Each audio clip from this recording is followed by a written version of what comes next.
Huracan Marine produce propulsioni marine elettriche ed ibride. Si tratta di sistemi plug-in completi di motore, batteria e cablaggio per la connessione a display e manetta che consentono facili installazioni.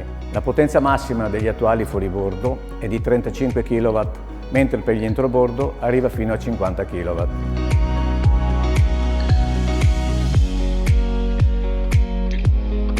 Sulla base di questi motori sono state studiate e realizzate varie applicazioni per diverse tipologie di imbarcazioni. Per esempio, il sistema Falcon, che consente di rendere ibrida una imbarcazione dotata di motore diesel con una gestione in automatico delle due motorizzazioni, elettrica e diesel, con un unico acceleratore, come un'autovettura.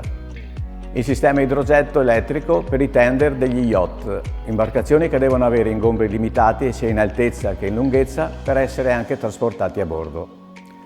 Il sail drive elettrico per imbarcazioni a vela, abbinato ad un gruppo elettrogeno marino, che permette di ricaricare la batteria anche durante lunghe navigazioni in mancanza della rete, alimentando anche i vari servizi di bordo. Il reparto ricerca e sviluppo è il cuore pulsante di questa società.